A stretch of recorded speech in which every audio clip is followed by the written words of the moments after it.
Hey guys, welcome back to We Watch a Movie. I'm Mike, this is Jay, and this is two dudes getting sweaty in a car together. Well, who doesn't want to watch that? I said, goddamn! There you go. Independence Day Resurgence, or as I like to call it, Independence Day copy and paste, addendum 20 minutes of a new movie on top of it. Yeah, it could have been called Independence Day, the remake of '96. It was a fucking remake, dude. It was. There were so many scenes in this movie that literally were taken out of the original Independence Day and put back in just with updated technology and shit like that, which it's still fun. But If you gave me one word to characterize this whole movie, I'd say forced.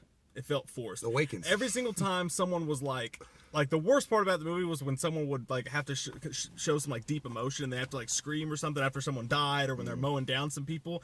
You know, in real emotional moments, you get this guttural like deep scream or something. In this, it was like, I'm gonna get you. Yeah, that's right. It was just forced. Sometimes you get more real emotion screaming like that when you're on the toilet after a bad enchilada. Yeah. Like, it just didn't seem, it was forced. It didn't seem real enough. And then on top of that, well, the Nabisco cookies come back, basically. It's the same exact plot, just a different touch here and there. It's the same exact everything for most of the movie. The way that they handle it, the way everyone reacts, the way everyone does exactly what they're doing, it's all the exact same. Until the last part of the movie. I'm going to be honest with you guys, before the last chapter of this movie, something new happens and they take it in a different direction. And before that, it was a straight up 5 to me. It was like middle of the road. It was like, this is a remake.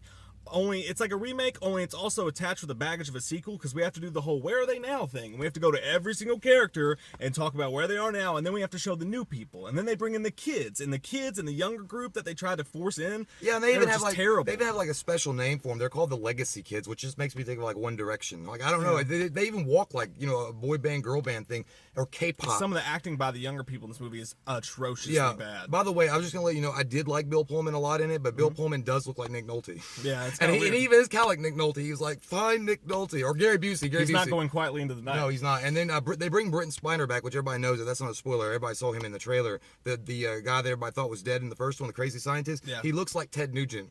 Like, he's straight up Ted Nugent. Yeah. But he's still funny. I actually liked him a little bit better than Goldblum and the other. Like, he just seemed more fun. I like Goldblum best. I thought Goldblum brought his character, the same exact character back. It just wasn't on screen enough. Yeah, it wasn't on screen enough. But I will say this movie's not all bad guys at all. There's still some really cool moments in this. I like the first act of it a lot, because just seeing everybody again and stuff like that was pretty cool. And the special effects, Emmerich does a new has a new way to kind of destroy the world in this, and it needed it. You couldn't just knock down buildings again. The way they did it in this, it was like really, really cool. I actually turned to Jay in the middle of it, was like, that was actually badass. You know, it's good when people are like, when you turn to each other and you're like, yes. First movie, it had some emotion in there, and like you're like, we're banding together and all this shit like this. By the end of this movie, it literally goes into almost Starship Troopers territory. Like especially the last moment of the film, you're like, oh my god. Well, the one thing specifically I remember from the Independence Day movie and then this one is they even have another speech where they're showing all the rest of the world listening in on the same. It's the same fucking radio. And it was not even close. I want to know, are those the one. same people 20 years ago that just been hanging around those and you radios? would think we'd get a little bit less like racist as a country by now, with it being 2016 and everything, but no, every time we show other countries, they're still sitting in fucking dirt eating beans. Yeah, they are. They're doing the exact same thing. Yeah. I was like, don't you have homes? You're still into that fucking tent. I will say it is cool that they do show how we have, you know, used their technology to, you know, kind of up our own defense and shit. It actually looks really cool the way they did it. Even though there's the one scene when the president is giving a speech and you got these big monitors, it looked like Hunger Games or something. Like, yeah, there's a lot of Tony Stark technology going on, Hunger Games shit going on. And one before, like, I don't remember his name, which I feel bad about, but the guy that played the African warlord, I fucking liked him a lot. Yeah. He felt like, but he felt misplaced in the movie because he felt like he was real serious into it.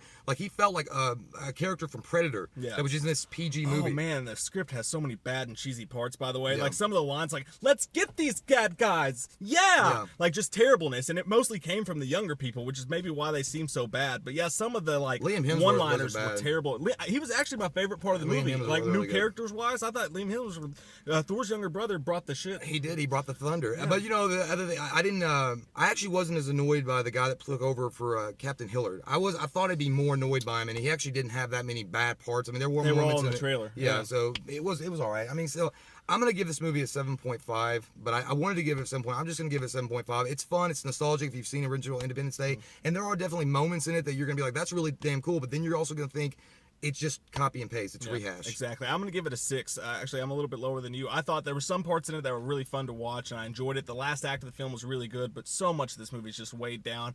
It's a movie that when I started watching it, I thought, man, I should have seen this in 3D. And by the end of it, I was like, man, I should have waited for the fucking Blu-ray. Straight up, dude. My fucking nipples are sweating. It's It's fucking hot as shit as in here, so we're going to fucking go before my camera evaporates. Evaporates. That Insta water. You know, next time we do this, we need to just get some fucking water so we can have little fans or something. Good God, dude. Mud butt.